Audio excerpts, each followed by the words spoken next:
des banques qui vont vous permettre d'acheter votre rasoir le matin, je caricature évidemment, etc. Mais c'est-à-dire que la néobanque qui réussira à gagner, c'est celle qui va réussir à capter ce qu'on appelle dans notre jargon la cohorte, la rétention des clients, c'est-à-dire là où les clients restent le plus.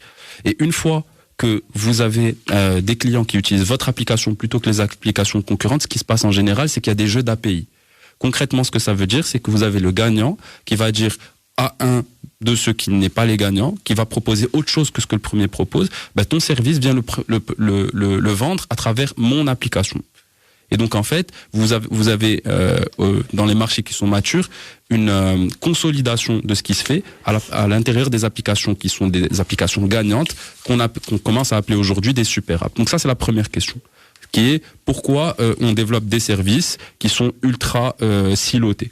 Parce que à la fin, ces services silotés, à un moment donné, ça commence à faire sens de les apaiser les unes avec les autres et de faire que tout fonctionne comme un seul. D'ailleurs, par exemple, les cartes que vous avez à l'intérieur de votre banque sont des API, les cartes de crédit. Ce sont deux grosses entreprises américaines qui sont Visa et Mastercard. Donc ça, c'est un exemple. Et il y en a beaucoup d'autres. Sur beaucoup d'autres. La seconde question qui est ultra pertinente, à mon avis, c'est celle du modèle économique. Excusez-moi, mais ce modèle que vous nous avez expliqué, est-ce qu'il ne risque pas de créer une sorte d'effet de cannibalisation d'une boîte à une autre ? C'est-à-dire que voilà, moi, je vais mettre... vous allez créer ces API, donc les deux systèmes vont communiquer, mais in fine, le client pourra faire un choix ou peut-être migrer vers le A de B à A. Et donc, il y a un effet de cannibalisation. A priori, il pourrait exister. Mais j'ai commencé par vous dire que le vainqueur, c'est celui qui tirait la cohorte. Mais donc, dans ce cas, peut-être que personne n'a intérêt à mettre en place ces API et que ça reste aussi en silo. Dans une économie de marché, celui qui prend une décision de manière délibérée de ne pas faire ce que veulent les gens, prend un risque qui, à mon sens, est inconsidéré parce que il prend le risque que son voisin le fasse et que son voisin gagne. Si la stratégie de n'importe quelle banque dans le monde, c'est de ne pas innover pour rester sur, le risque, c'est que le voisin innove et que le voisin gagne. Donc ça, non, allez-y. Oui. J'avais un deuxième sujet qui était celui du modèle économique. Pardon, Andrea. Allez-y sur le modèle économique, mais Alors moi, je partage pas l'analyse qui consiste à dire que il y a un modèle transactionnel qui rapporte pas de bottom line, donc il n'y a pas de modèle économique. Pour moi, le modèle économique, il faut le voir différemment. L'une des choses qui, à mon avis, je parle évidemment sous le contrôle des experts qui sont ici aujourd'hui, l'une des choses qui rapporte le plus d'argent à la banque, la chose qui rapporte le plus d'argent à la banque en amont de la chaîne, ce sont les dépôts, qui se transforment en crédit, et donc en effet de levier, qui sont permis par les ratios prudentiels dont on parlait tout à l'heure.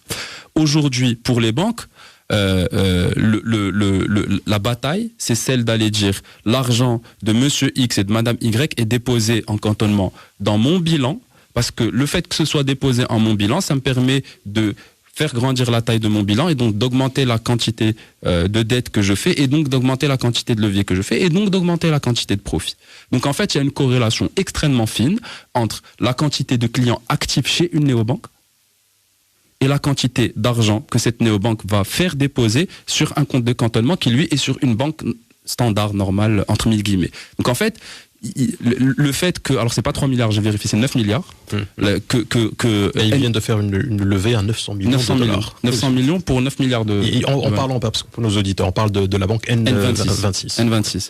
N26, c'est effectivement principalement du transactionnel. Je pense qu'ils font assez peu de dettes.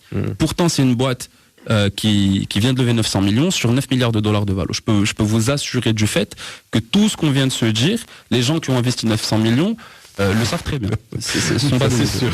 Andrea Bizès, vous voulez réagir, expert en fintech et innovation? Oui, tout à fait. Pour aller dans le sens de Smaïl, disons qu'il est en Europe. En fait, les banques vont se battre pour avoir une relation d'exclusivité. Ça veut dire quoi? C'est que si demain Smaïl est exclusivement ou d'abord avec N26, N26 va dire à toutes les banques que Smaïl consomme, vous devez vous aligner sur moi. Et donc ça, c'est la première bataille, c'est-à-dire, comme vous l'avez dit, qu'il y ait une néobanque qui soit le premier vecteur de relations financières, et après Smaïl, comme d'autres consommateurs, en fonction des besoins qu'il a, c'est-à-dire financer sa PME, voyager ou autre, va consommer d'autres néobanques. C'est-à-dire qu'on a des consommateurs qui vont être infidèles, on a des consommateurs qui vont choisir ce qui est moins cher et le plus pratique, et que le débat pour les banques, c'est d'avoir cette première relation de confiance.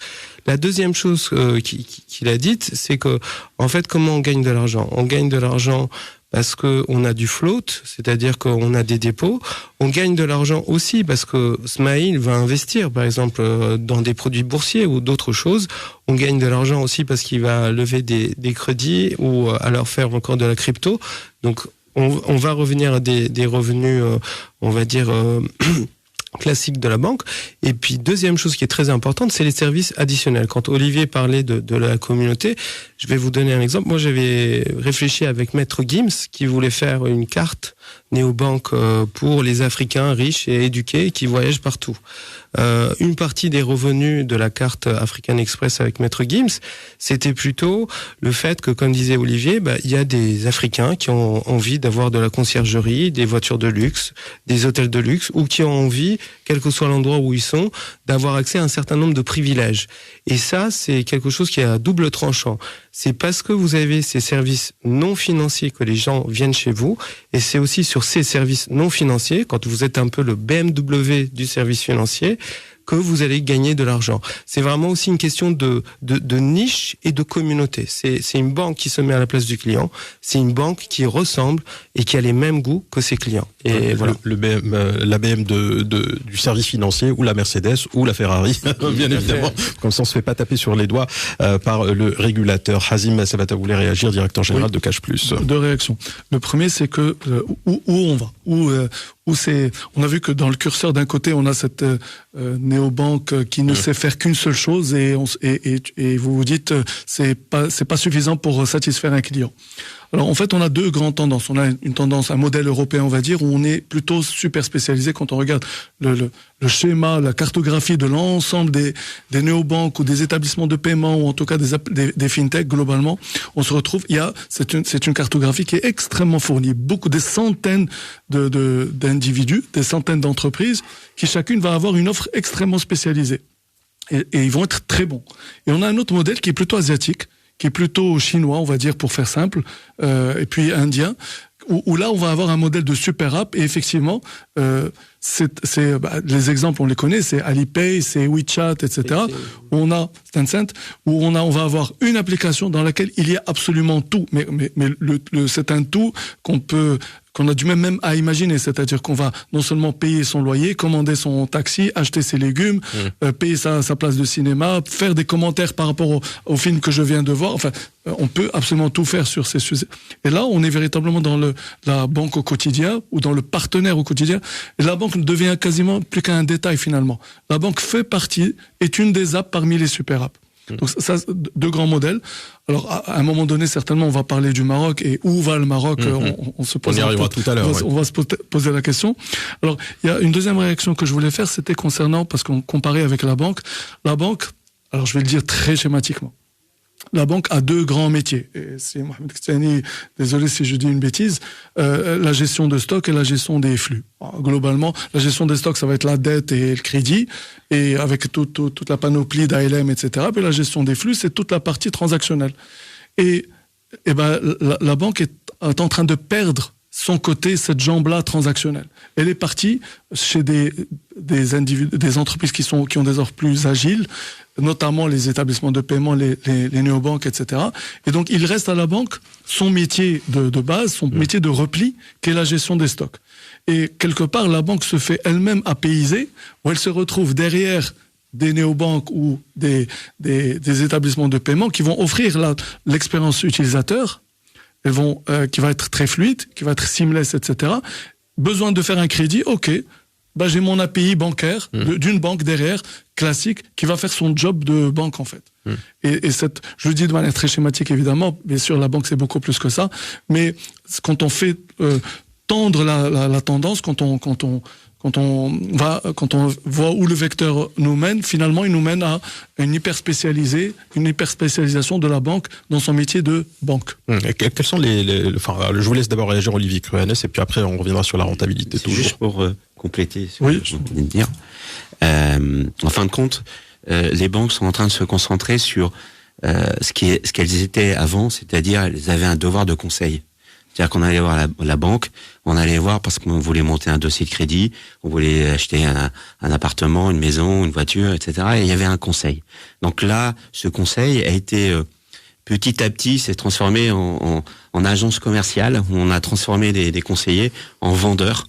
Et malheureusement, ça a donné envie à des personnes qui n'étaient pas dans le secteur bancaire de dire on est capable de faire la même chose et on va le faire par une application. Parce qu'en fin de compte, vendre, c'est aussi simple avec une application si elle est bien pensée et si elle peut répondre à un besoin bien précis.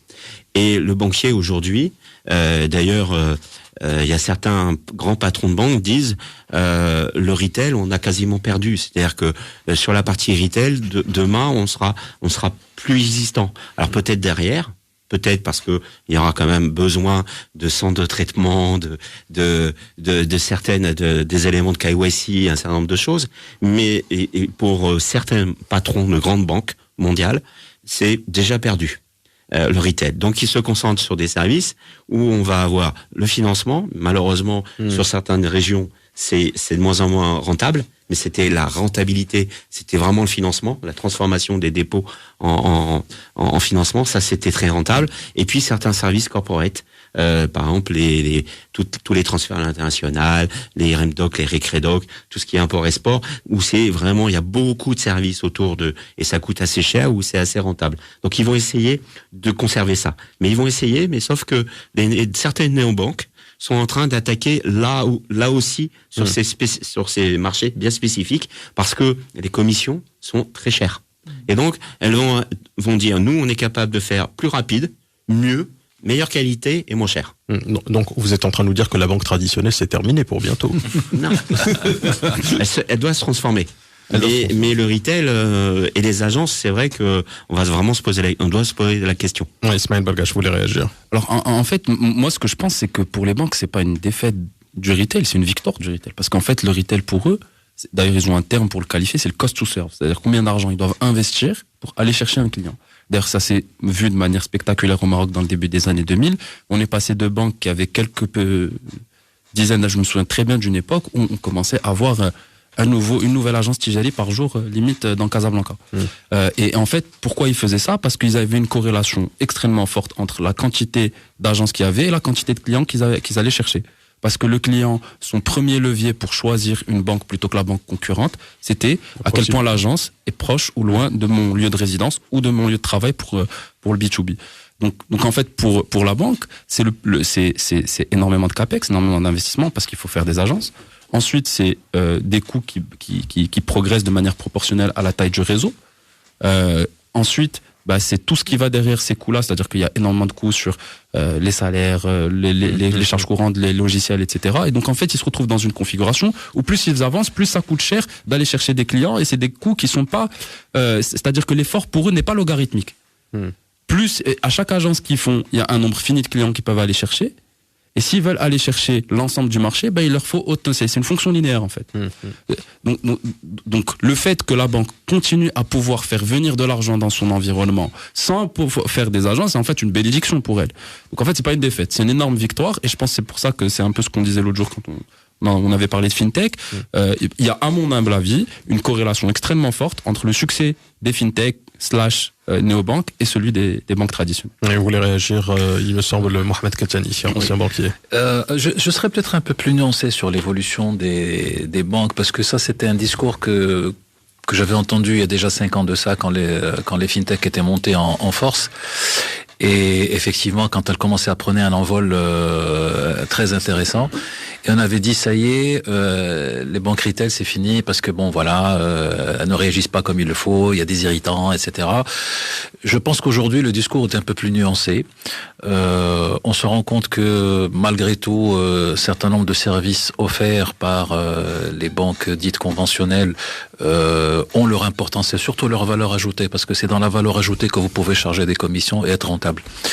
Et donc il y a un autre élément aussi qui est très important, dont on ne parle pas beaucoup, c'est que la banque, on va dire conventionnelle, est ce qu'on appelle un tiers de confiance.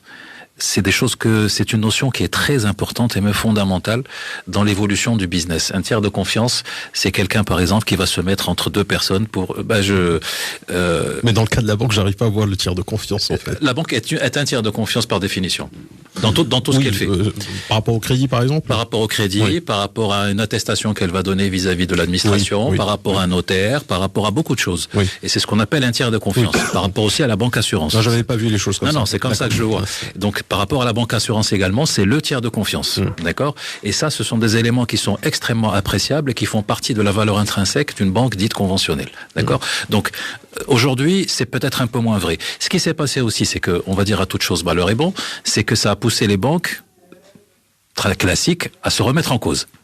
Et si vous prenez des banques, d'ailleurs, on parle beaucoup des success stories, des néobanques, mais on parle pas beaucoup des failure stories.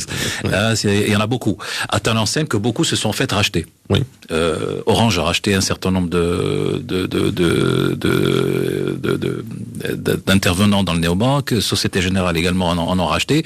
Donc, quelque part, on se rend compte aussi que finalement, parce qu'il faut du souffle. Il faut du souffle. Et le fait de racheter ces banques, alors vous savez, c'est un peu compliqué. C'est comme un peu dans le monde aérien, les low cost et les compagnies traditionnelles. La culture est fondamentale. C'est très important. Et c'est ce qui est à la base même d'ailleurs du modèle économique. Donc, quand elles ont acheté et puis elles se sont remises en cause. Peut-être un petit exemple, le Maroc, on y reviendra, mais c'est quand même important de le dire. S'il y a eu des actions, ou des nouveautés ou des disruptions, c'est quand même étonnant, c'est souvent venu des banques dites traditionnelles au Maroc. Il y en a, je pense à 2 ou 3 en particulier, qui ont été extrêmement innovantes. Et c'est quand même des banques conventionnelles par rapport à ce qui existait sur le marché. Donc on a quand même des réactions et aussi une prise de conscience du fait que tout ce qui est digital aujourd'hui peut être menaçant, mais néanmoins il y a des réactions. Donc voilà, moi je serais un peu plus nuancé par rapport au fait de dire oui, mais la banque de retail c'est quasiment plié, etc. Donc je n'irai pas jusque-là. Andrea Bizès. Alors pour rejoindre Monsieur Kettani, par exemple, aujourd'hui on n'a pas encore vécu une crise comme 2008 qui permettrait de tester par exemple la solidité des néobanques. Je donne un exemple, si vous avez une crise assez forte, c'est sûr que cette relation totalement digitalisée va compliquer les choses. Cette relation de confiance à distance n'est pas évidente. Après, je pense qu'il y a un débat de fond qui est que cherche votre client dans son expérience. Je prendrai le cas du commerce ou de l'e-commerce. Aujourd'hui, vous avez des gens qui aiment aller en boutique pour acheter un pantalon parce qu'ils veulent avoir un conseil. Et d'autres qui aiment aller sur un site, pour pas le citer, pour aller plus vite. Pour la banque, c'est pareil. Comme ça a été dit par tous mes brillantissimes confrères qui mériteraient des prix Nobel, en fait, la question de la valeur ajoutée se joue aussi par rapport à la question de la préférence. Il y a des moments où je veux envie de faire un virement, d'aller vite et je vais prendre une néobanque. Il y a des moments où j'ai un problème, par exemple, quelqu'un ne me rend pas l'argent et ça retarde un projet et là je vais aller voir un banquier. Donc c'est vraiment dans cette question de pratique, de besoin de conseils que va se jouer la lutte un peu entre les fintech et les banques traditionnelles. Ce qu'on voit, c'est que ces banques traditionnelles aujourd'hui mettent en place des relations digitales souples, c'est-à-dire la BNP ou la Société Générale. Vous pouvez appeler des centres de services par vidéo à n'importe quel moment et tout. Et après, moi, je dirais que la néobanque ou le digital, mais ça s'applique à la banque, mais à plein d'autres services, ça vous permet de segmenter vers le haut, mais ça vous permet aussi de segmenter vers le bas. C'est-à-dire qu'aujourd'hui, on a des masses au Maroc de personnes qui n'ont pas accès aux services digitalisés et que services financiers, pardon, et que le digital pourrait les aider à avoir accès à des services financiers. Je donne des exemples. Aujourd'hui, comme je vous ai dit, Cabage permet à des gens qui ont des revenus irréguliers d'avoir des fiches de paie. On pourrait faire ça au Maroc. Il y a des Tala, ça permet à des gens d'avoir des microcrédits de 100 à $200. Ça, on pourrait le faire aussi au Maroc, juste sur la base d'un profil Facebook. Donc, je pense que pour notre pays, pour notre royaume, pour faire de notre royaume le royaume du meilleur, on pourrait utiliser le digital pour mieux adresser des segments. Et ça aussi, c'est le débat, je pense qu'il faut avoir sur les néobanques. Hazim Sabata, vous voulez réagir, directeur général de Cash Plus. Oui, par rapport à quand vous disiez, est-ce que c'est la fin des banques conventionnelles? En fait, et Smaïl, tu parlais du cost to serve. Effectivement, il y a une espèce d'effet ciseau. D'un côté, on a tous ces banques qui ont une super offre finalement, qui sont très attrayants, qui recrutent de plus en plus. Puis d'un autre côté, les banques qui ont ce problème de modèle. En fait, le salut de la banque conventionnelle, je crois, je vais prêcher un peu pour ma paroisse, c'est ce qu'on appelle l'agency banking.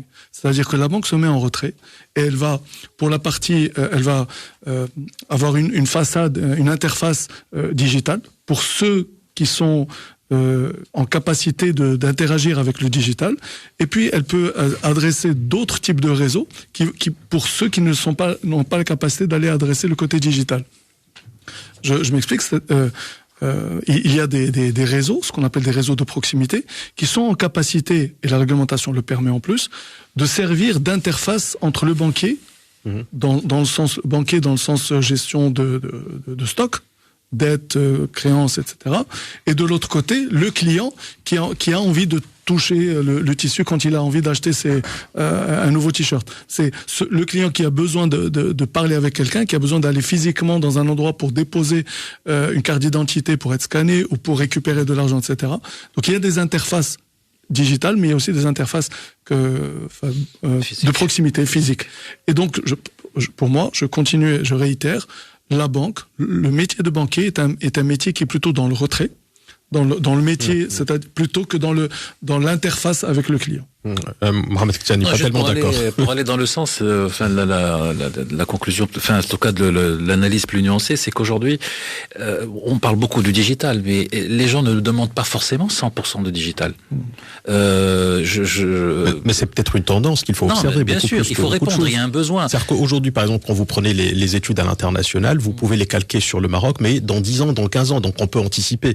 Il y a des études qui nous montrent clairement aujourd'hui, par rapport au marché français, le marché britannique, que 73-75% des personnes sondées préféreraient aller vers une néobanque si elle leur offrait pratiquement tous les services, etc. Et donc, pour eux, tout doit être digitalisé. Maintenant, ça ne veut pas dire que elles vont télécharger une application mais il y a déjà une appétence pour le sujet. Bien sûr, mais en même temps, il y a un moment, les gens, on aura assez pour tout et n'importe quoi, télécharger une appli. Il y a un moment, on va se retrouver avec tellement d'applis sur le téléphone que les gens voudront faire des choix. Deuxième élément, si vous prenez une néo. Excusez-moi, mais peut-être qu'un trio de tête par rapport à ces néobanques pourrait justement offrir toute la palette de services. Quand je dis les gens veulent du digital, mais pas que du digital. Voilà en fait ce que je veux dire. Si vous prenez une néo comme Orange Bank, la majorité des comptes s'ouvrent quand même dans les bureaux d'Orange. Ils se font pas en digital, donc c'est quand même assez extraordinaire et paradoxal. D'accord. Donc voilà, ça fait partie. Et puis vous voyez, moi j'ai vu peut-être que vous l'avez vu également, une publicité récemment d'une banque, je pense française ou anglaise, je sais plus. Elle revendique haut et fort le fait qu'il y ait un contact humain et que vous n'avez pas que un chatbot, pas un hologramme, vous voyez ce que je veux dire. On dit nous, on vous met un être humain face à vous et non pas une machine. Mais ça dépend peut-être de la population de cette banque-là. Pardon ? Ça dépend peut-être de la population de cette banque. Après c'est vous comment vous ciblez, c'est à vous de voir, c'est comment vous ciblez, mais je rappelle que l'essentiel de tout ça, c'est de faire du recrutement. Vous voulez réagir, Smaïl Bagage ? Oui, une petite réaction. En fait, j'entends votre point. C'est vrai que tout le monde ne veut pas que du digital. Ça, y a pas de sujet. Il y a des gens qui veulent avoir un contact humain. Il y a certaines choses pour lesquelles on a besoin d'un contact humain. Mais aujourd'hui, si on essaie d'analyser la chose de manière quantitative au Maroc, parce que c'est vrai que depuis tout à l'heure, on est en train de parler de cas d'usage qui sont plutôt occidentaux. Mais du point de vue du Maroc, aujourd'hui, je crois que c'est à peu près 65% des Marocains qui disposent d'un compte en banque. Sur ces 65%, c'est moins que ça ? C'est la moitié. C'est la moitié. Alors, justement. 15-15. Alors, il y a moins de 20% de Marocains qui sont réellement bancarisés. Bancarisés, ça veut dire qu'une fois que vous avez reçu votre salaire, vous n'allez pas à l'ATM et retirer 100% de votre salaire pour l'utiliser en cash toute la journée. C'est ça, un vrai bancarisé. Si on parle des vrais bancarisés, l'offre existante aujourd'hui au Maroc, elle a adressé moins de 20% des Marocains. Et si on se retrouve dans la pyramide des catégories socio-professionnelles, en fait, elle a adressé que le top A et B+. Parce que c'est ça qui correspond à peu près aux 20% dont je parle. Donc en fait, si on parle du Maroc, du vrai Maroc, l'offre dont vous parlez, aujourd'hui, force est de constater de manière scientifique que la banque n'a pas répondu aux besoins de bancarisation des Marocains. C'est pour ça qu'en fait le digital, à mon humble avis, est une réponse rigoureuse à cette question, parce que le point cardinal des Marocains aujourd'hui, malheureusement, pas comme en Occident, leur objectif c'est pas l'UX, c'est le prix. Quand vous parlez à n'importe quel Marocain, moi j'ai eu à faire cet exercice-là dans une vie passée quand je travaillais pour Itch. Quand vous parlez à un Marocain de catégorie socio-professionnelle pas très aisée, vous lui dites mais pourquoi tu n'as pas de compte en banque? Il vous dit parce que j'ai un compte en banque mais je l'ai pas utilisé depuis 3 ans parce que je suis à moins 200 dirhams, et ça veut dire que si j'ai de l'argent qui tombe sur ce compte, en fait j'ai X moins 200 dirhams qui sont à ma disposition. Première chose. Ensuite, à chaque fois que je veux faire quelque chose, il y a donc en fait, il y a une distance entre ce que les gens veulent et ce que propose l'offre bancaire standard aujourd'hui. Et il y a, à mon avis, un boulevard pour ce que Hazim fait très bien, c'est-à-dire aller faire de l'inclusion financière. Peut-être une réaction, Mohamed Kessalian, c'est Non, je pense que les banques ont correctement accompagné comment dirais-je, la bancarisation, et puis malgré les chiffres. Pardon? Malgré les chiffres. 15%.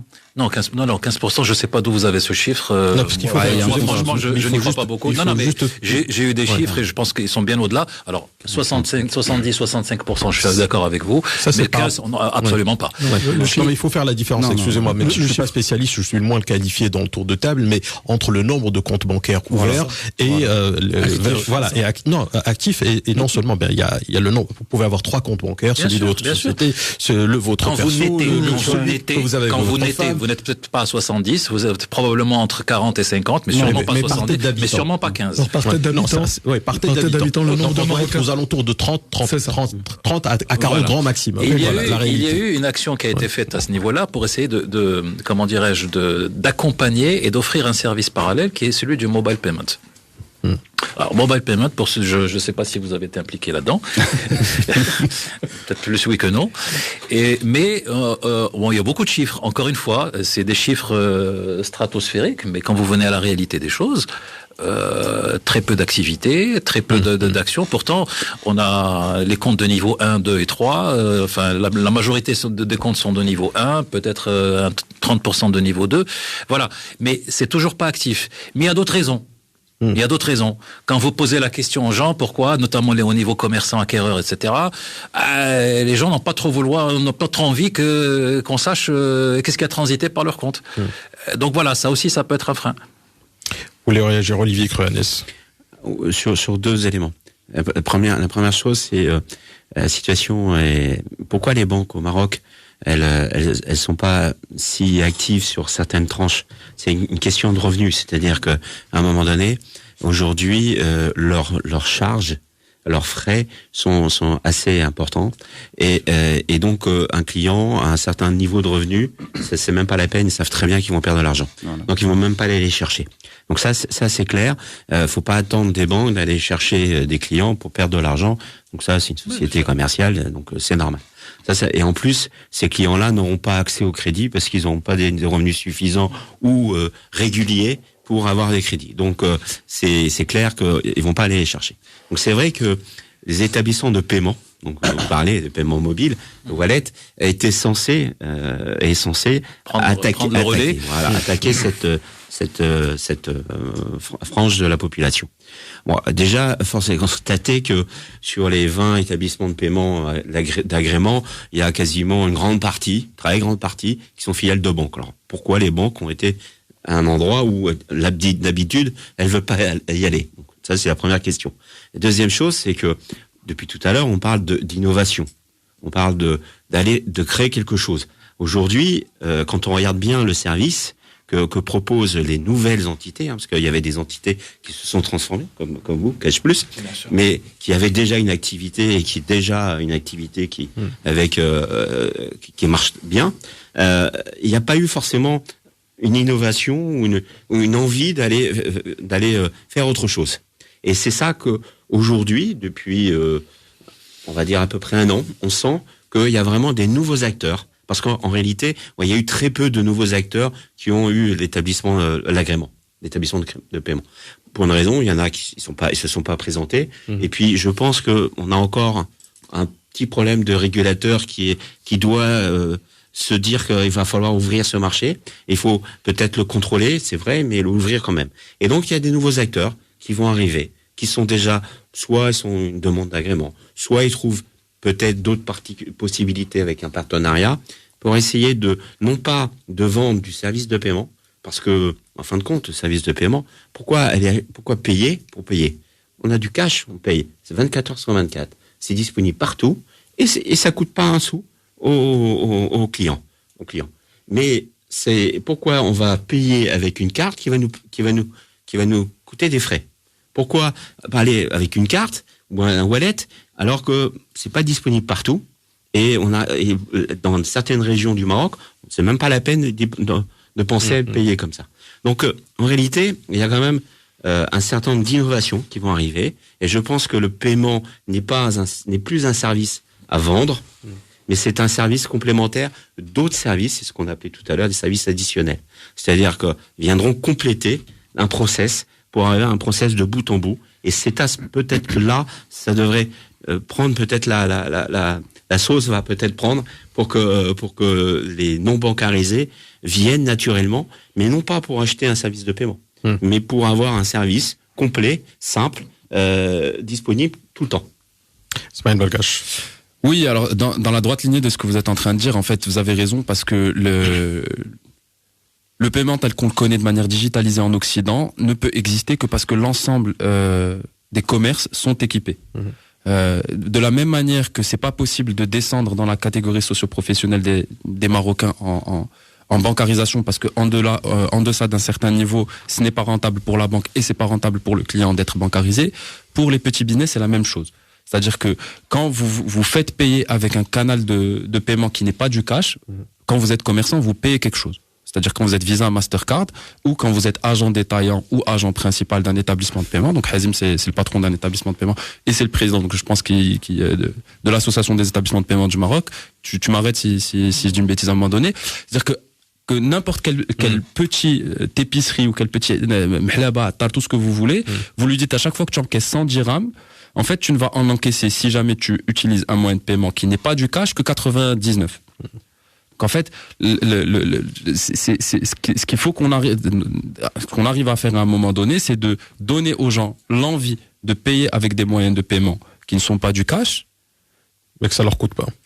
Et que ça leur rapporte même quelque chose. Oui. Voilà. Il fallait peut-être réagir sur ce point, Andrea Bizès. Oui, tout à fait. On place la balle au niveau des services additionnels. Moi, je donnerai 3 exemples qui marchent.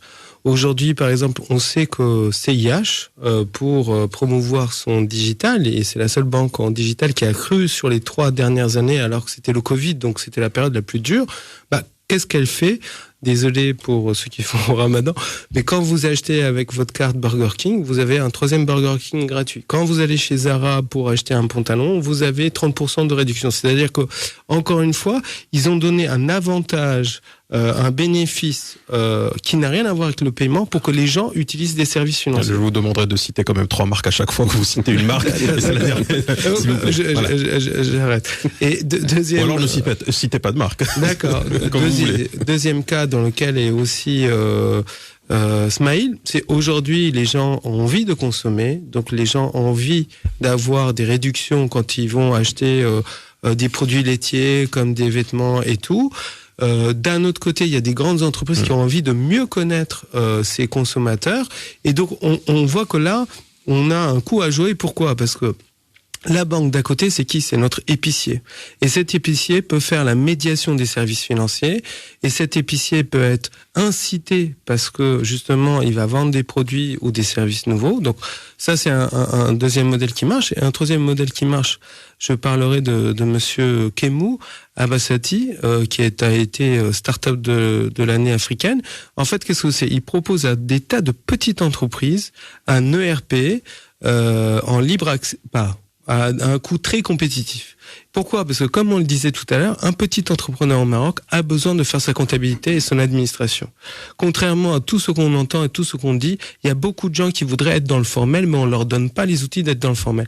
Et sur la base de cette activité, à terme, c'est-à-dire demain ou après-demain, ce petit entrepreneur ou cette petite PME aura un profil financier qui lui permettra de faire du factoring, de faire du crédit à la consommation, de faire du crédit, on va dire, d'investissement, comme ça se trouve aujourd'hui pour Shine, qui est une des meilleures fintech françaises ou européennes.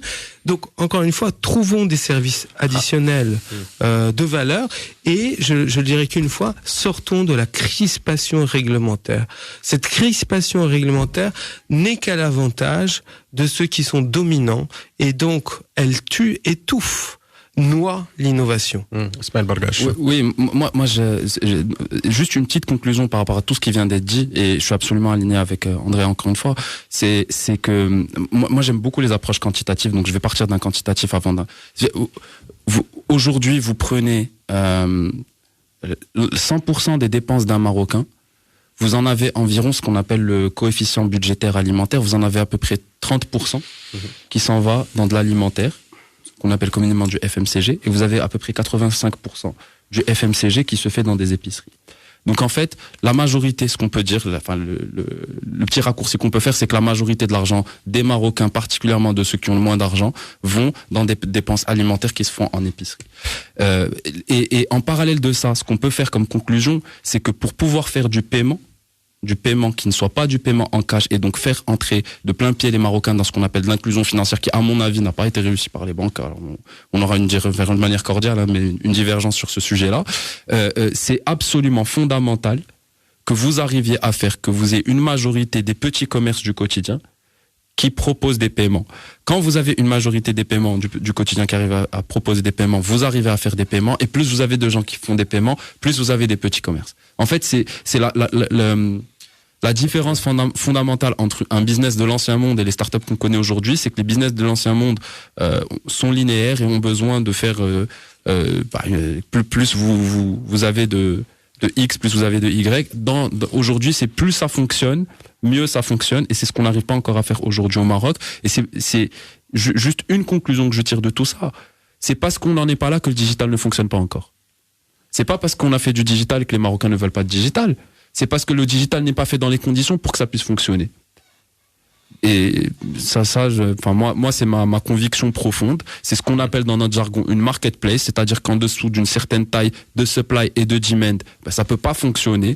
C'est une discipline dans laquelle j'ai mis plus que les doigts, puisque c'était le métier qu'on faisait à l'époque où j'étais chez Itch, et je peux en parler dans une dimension complètement quantitative. Je peux rentrer dans l'intimité du détail. Aujourd'hui, le problème qu'on a, c'est que du point de vue du digital, on n'a pas des tailles critiques qui nous permettent d'aborder ces sujets-là. Hazim Sabata voulait réagir. Alors, je vais réagir au paiement mobile au Maroc. Pourquoi ça ne décolle pas? Alors, et ça nous sort un petit peu du sujet, on est un peu d'accord. Effectivement. C'est lié. Alors c'est lié, mais bon, il y a comment. Il peut pas y avoir de néobanque s'il n'y a pas de paiement mobile. En fait, très bien. Alors Hazim Sabata.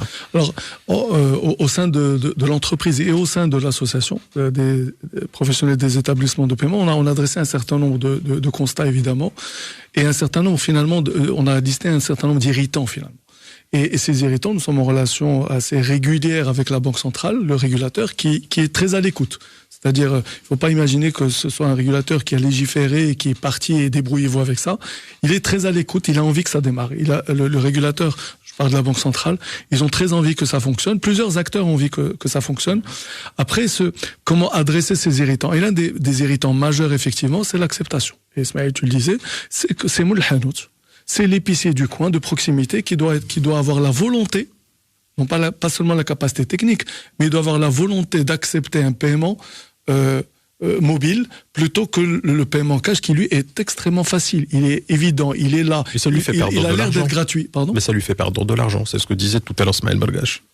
Alors, au lieu d'avoir 100, il aura 98. Directement, il a l'impression que le cash est gratuit. En vérité, le cash a un coût. Mais cela dit, il a d'autres craintes, le commerçant. Il a des craintes d'ordre fiscal. Oui. Alors, l'administration fiscale a adressé ce sujet. Et elle a mis un certain nombre de dispositifs pour pouvoir encourager à défiscaliser, on va dire, la transaction mobile. Sur l'IS, sur la TVA, sur le droit de timbre, sur un certain nombre de choses. Bravo et merci à l'administration fiscale de faire ça. Et ce n'est pas suffisant. Parce que ce commerçant n'a pas envie, en fait, d'être perçu par l'administration fiscale. Il a envie d'être sous les radars.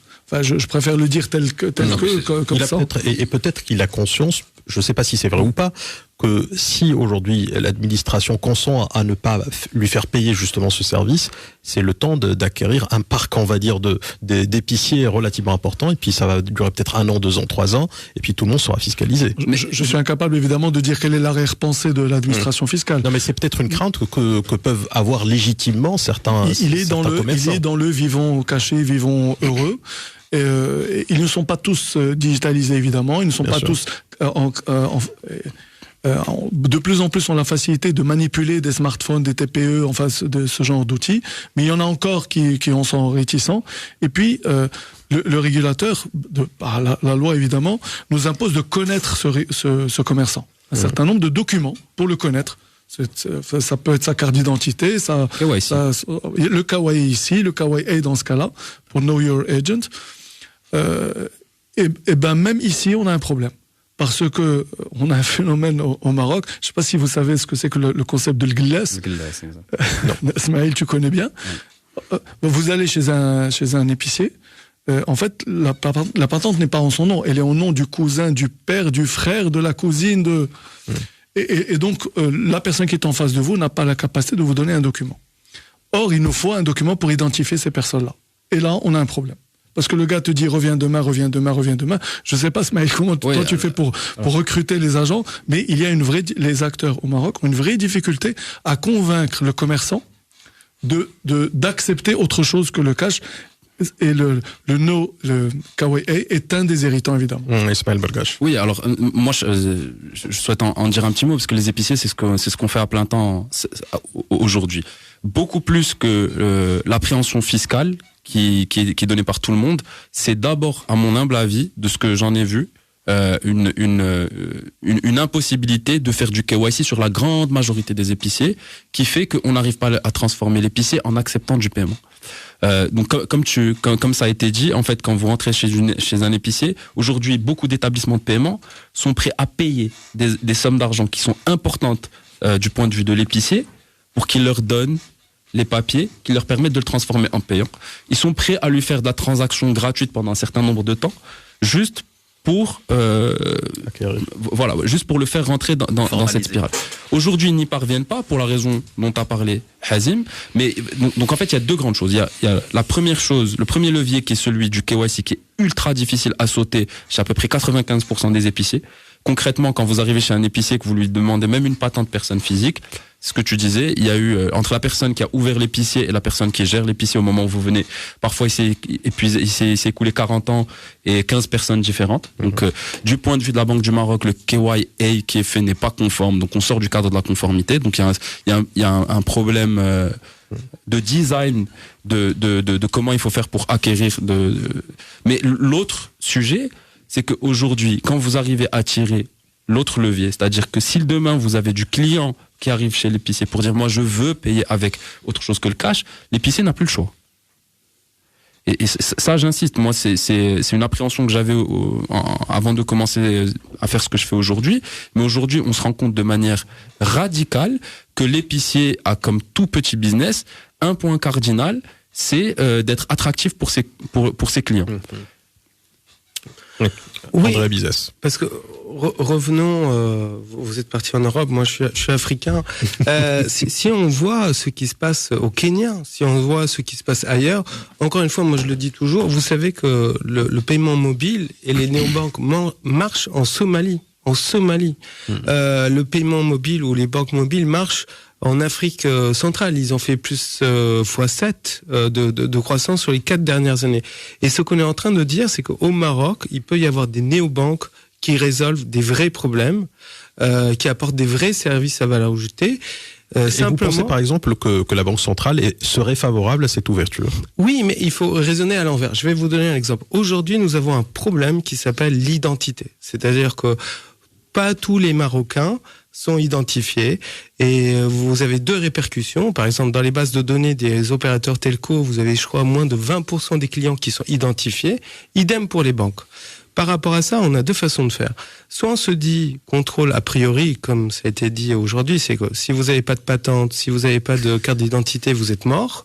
Soit on a une autre logique qu'on implique dans beaucoup d'autres pays avec beaucoup plus de succès, c'est on ouvre des comptes, on ouvre des agents, on crée des masses de données suffisantes et après, à un moment donné, on régularise. Si le Maroc se dit que l'important, c'est de faire rentrer l'informel dans des schémas de régularisation, oui, on va faire des néobanques, oui, on va faire de l'inclusion financière, oui, on va faire de l'inclusion au niveau de l'état civil. De toute façon, c'est la réalité. On sait bien que quand le Mokadem ou l'état civil va à Casa ou ailleurs, il y a des gens, on ne sait pas qui sont nés, on ne sait pas qui sont mariés, on ne sait pas quelles sont leurs relations filiales. Donc, des fois, on a l'impression que le régulateur a des lunettes de banque centrale suisse dans un pays qui se trouve dans une autre géographie. C'est ça c'est 2 poids 2 mesures cette crispation réglementaire nous étouffe, nous noie, ne suffit pas à faire jaillir l'innovation. Olivier Cruanès. Oui, c'est pour compléter ce que disait Andrea. Dans certains pays en Afrique, on a mis en place l'empreinte digitale, c'est-à-dire qu'on a pris la photo, plus l'empreinte, et on a créé l'état civil de la personne, parce qu'il n'y avait pas d'état civil.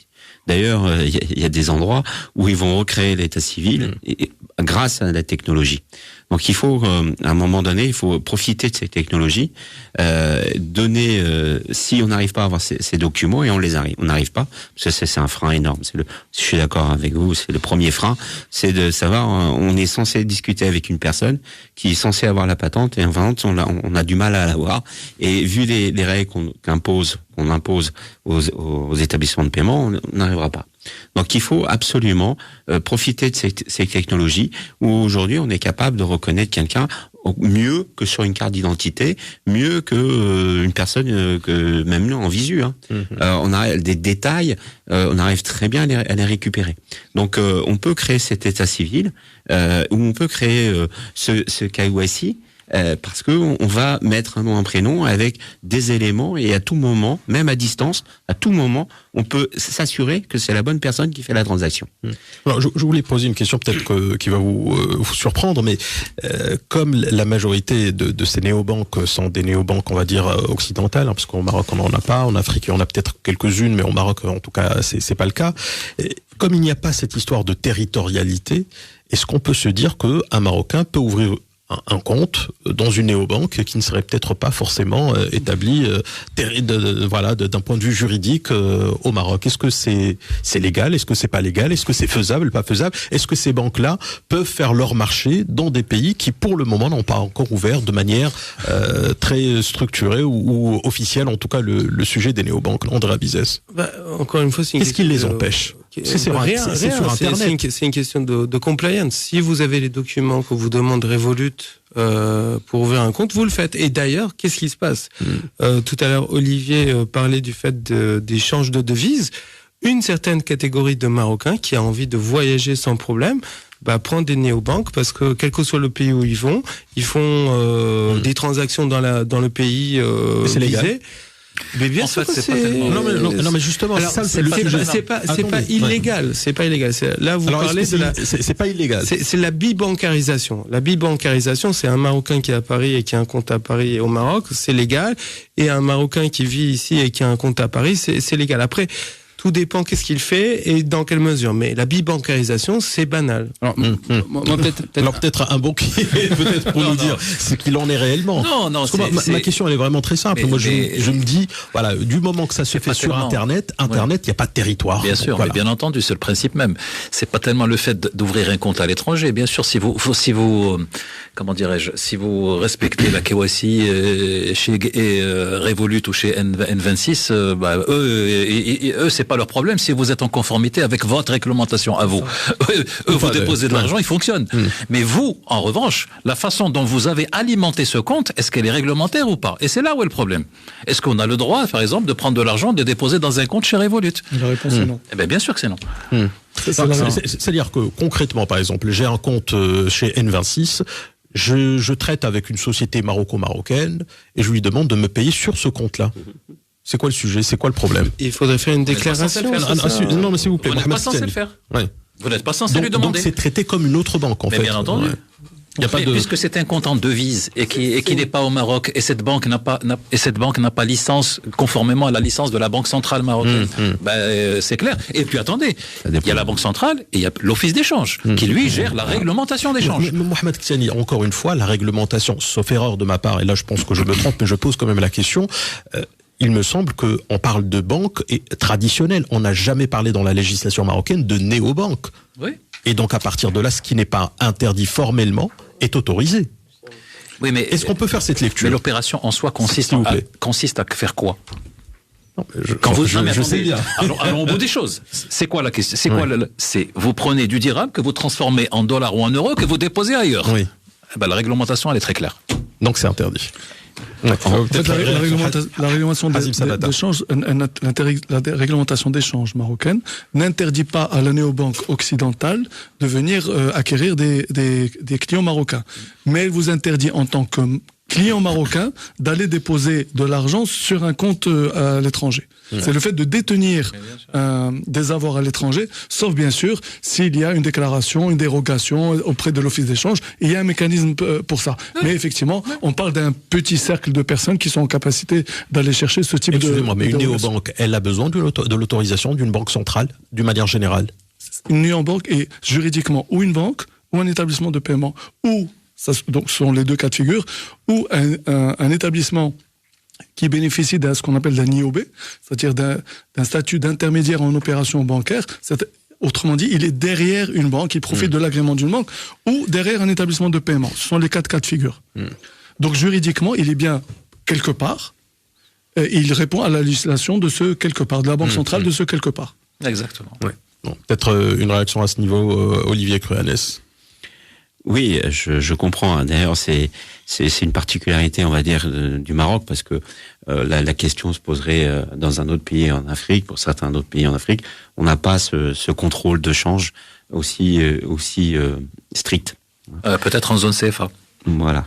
Elle est convertible à 100% pour des raisons qu'on ne citera pas ici. Ou dans les pays. Mais dans les autres pays qui ont également une réglementation de change assez stricte. Quand vous êtes en zone CFA, je suis d'accord avec vous. Ouais, voilà. Et ce qui se passe, c'est que c'est vrai que si la prestation se fait à l'étranger, on sait qu'il y a des paiements qui se font à l'étranger et que ça rentre pas dans le circuit, en tout cas ça rentre pas dans le Maroc, parce qu'il y a une prestation déclarée à l'étranger, paiement à l'étranger. C'est vrai que ça donne une certaine sécurité aux établissements marocains, parce qu'en fin de compte, aujourd'hui, il faut avoir un des 4 statuts. Et donc il faut avoir passé par la Banque centrale en disant voilà, c'est un des 4 statuts, alors ils sont plus ou moins faciles à avoir, pour pouvoir faire des services financiers au Maroc. Ça c'est clair, voilà. Ouais. Mais après ça, ce sont pour ceux qui ne sont uniquement marocains. Pour ceux qui sont binationaux, etc., on sait que très bien qu'il y a beaucoup de comptes qui sont à l'étranger et qu'il y a des revenus qui sont à l'étranger. Encore une fois, on parle d'un petit cercle. Voilà, c'est un petit cercle. J'aimerais juste dissocier le débat en 2 parties. Il y a une première partie qui sont ceux qu'on peut qualifier de happy few ou d'entreprises qui vont ou soit agir dans le cadre de la légalité de l'office d'échange. C'est notre cas. Nous, comme je l'avais dit l'autre jour, on est une entreprise qui est incorporée aux États-Unis. Il y a encore quelques semaines, j'ai ouvert un compte sur une néobanque qui s'appelle Mercury. Il y en a d'autres, il y a Brex, etc. Où je suis passé par l'étape du KYC avec l'autorisation d'office d'échange, tout fonctionne très bien.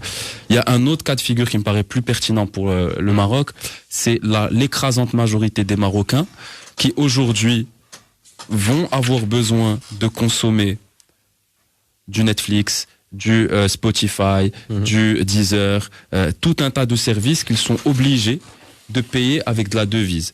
Aujourd'hui, la solution qui leur est proposée, c'est que sur leur compte marocain, on leur permet d'avoir une partie de leur argent qui est capée par an et par personne, donc par CIN, à une limite d'argent qui est finie. Moi, ce qui me paraîtrait être cohérent pour le futur, c'est qu'à hauteur de cette dotation annuelle, donc la dotation touristique plus la dotation qu'ils appellent, je crois, Internet e-card, je ne sais plus comment ils appellent ça, qu'on ait le droit de l'utiliser dans le cadre d'une néobanque qui ne soit pas forcément marocaine. Concrètement, ça veut dire qu'on puisse, comme vous le disiez, faire un KYC d'une banque où qu'elle soit dans le monde et qu'on puisse, à partir du Maroc, l'alimenter légalement, sans demander l'autorisation à l'office d'échange, mais à hauteur du plafond. Je pense qu'au niveau de l'office d'échange, il y a une certaine souplesse par rapport à toi. Ils sont très conscients qu'il y a au niveau de l'IT. Et quand vous faites une demande, moi je sais qu'il y a des gens qui ont fait des demandes et qui ont obtenu gain de cause auprès de l'office d'échange. Donc je pense qu'il faut juste justifier le cas. Après, si vous demandez, je sais pas quel montant, mais je pense que dans le cadre d'un business normal, avec vos derniers bilans, etc., au contraire, ils sont très conscients de ça. Et je pense que les ouvertures qu'il y a eu sur les 5 dernières années par l'office d'échange sont relativement remarquables par rapport à ce que nous avions connu. Je dis pas Absolument. Que tout était excellent et tout, qu'il y a peut-être encore des choses à faire. Mais ce qui a été fait sur les 5 dernières années est simplement sans commune mesure par rapport à ce que nous avions l'habitude de voir. Donc je pense qu'il faut les voir avec un cas, le défendre, et puis avec un bilan, une demande, un business, et puis voilà, je pense que... Moi je peux en parler, on leur a demandé l'autorisation, ils ont été ultra réceptifs, ils ont même pas mis beaucoup de temps, on a été impressionnés par la quantité de temps qu'ils ont mis pour nous donner l'autorisation. Franchement, c'est bien. Vous avez parfaitement raison de ce point de vue, je pense. Andrea Bizès. Oui, je pense que tous autour de la table, on sait qu'il y a des zones grises, que les gens passent à travers les filets, mais que finalement on peut avoir du dialogue. Ce qu'on dit, c'est que aujourd'hui un régulateur peut apporter de l'innovation. C'est-à-dire, il n'y a pas d'innovation sans réglementation. Je parlais tout à l'heure avec Azim de, par exemple, Singapour, ou des régulateurs aux États-Unis ou en Europe, ils publient des circulaires tous les mois. C'est-à-dire que par rapport à... Parce que vous avez le don, vous, monsieur Toissi Mehdi, de trouver toujours la petite bête. Par rapport à toutes ces petites bêtes, à chaque fois, le régulateur pourrait se dire, écoutez, c'est normal, il y a un cas qu'on n'a pas traité, qu'est-ce qu'on peut mettre en place comme mesure pour mettre le risque sous contrôle? Qu'est-ce qu'on peut mettre en place comme mesure pour accompagner ces développements de marché? C'est ça qu'il nous faut. C'est-à-dire, on ne demande même pas d'aller au Parlement. On demande juste que les régulateurs, et dans le secteur financier, il y en a 3, il y a la CAPS, il y a la MMC et la Banque centrale, que ces gens-là qui ont la liberté et le pouvoir, la prérogative d'écrire des circulaires. Et l'office d'échange. Et l'office d'échange, mais c'est pas, c'est régulateur aussi. Voilà. Que ces gens-là, désolé, voilà, je me suis fait piquer, que ces gens-là prennent leur stylo et se disent, à chaque fois qu'on a un nouveau cas, une nouvelle demande, une nouvelle évolution, on prend par la main les opérateurs économiques et on leur offre des solutions qui sont autres que des voies de contournement. Quand vous voyez la dynamique aujourd'hui des néobanques, quand on sait, selon plusieurs études en tout cas, que à horizon 2028, on serait à quelque chose qui dépasserait les 700 milliards de dollars, est-ce que vous avez l'impression que, au vu du rythme que prennent les réformes au Maroc, les décisions des régulateurs que vous avez cités, les 4, est-ce que vous avez l'impression qu'on aura notre part du gâteau? Est-ce qu'on restera à la marge d'ici 6 ans? Pas 6 ans, c'est demain, Smaïl Bargache. On n'a pas le choix. On n'a absolument pas le choix. Mais est-ce qu'il y a des signaux faibles qui montreraient éventuellement que les régulateurs sont prêts justement? Et c'est quoi le risque au fait de ne pas le faire demain? Vous semblez... j'ai l'impression qu'on est tous autour de la table obnubilés par le régulateur. Le régulateur, faut pas oublier qu'il ne peut pas tout. Le régulateur, il n'est pas capable d'imaginer chaque cas d'usage que chaque entrepreneur a envie de déployer sur le marché. C'est pour ça que l'analyse d'Andrea, elle me paraît rigoureuse, parce que le métier de créer des choses qui sont entre deux lignes qui ont été prévues par le régulateur, c'est pas le métier du régulateur. Ce qu'il faut que le régulateur fasse, c'est qu'il soit plus... le régulateur, la problématique là, c'est juste une question de temps. C'est qu'il y a trop de temps qui sont mis entre le moment où il constate un problème et le moment où il trouve une solution. Mais à aucun moment c'est le régulateur qui va faire que demain au Maroc il va y avoir des... Le régulateur, par définition, son métier c'est de réguler. Le fait de créer des solutions qui n'existent pas aujourd'hui, ça c'est les entrepreneurs qui doivent le faire. Vous avez raison de dire que pour l'instant c'est pas encore on n'est pas encore le meilleur élève, on est même un des moins bons élèves, surtout étant donné la position du Maroc parmi les pays africains. Maintenant on est dans une configuration... Mais qu'est-ce qu'on rate? Non, qu'est-ce qu'on rate? Ça on sait, qu'est-ce qu'on rate? Mais quel est le risque auquel aujourd'hui on essaie quel est le risque qui se poserait si on venait à autoriser ces néobanques concrètement? Parce que pour certains observateurs, peut-être pas vous autour de la table, mais on a l'impression, ou on pourrait avoir l'impression, qu'on essaie de protéger les banques traditionnelles. Est-ce que ça tient la route ou pas cette vision? Encore une fois, il n'y a pas de désalignement entre les néobanques et les banques traditionnelles. Pour répondre clairement à votre question, aujourd'hui, le challenge, c'est que il y a une petite manière de voir le problème et une grande manière. La petite manière, c'est celle qui consiste à dire que pour chaque dirham qui n'est pas dans le bilan d'une banque, c'est-à-dire qui est en cash, qui est en monnaie fiduciaire, c'est un dirham qui n'entre pas dans une dynamique, dans une chaîne de valeur, dans une dynamique de création de la valeur. Ça, c'est si on voit le problème par le petit bout de la lorgnette.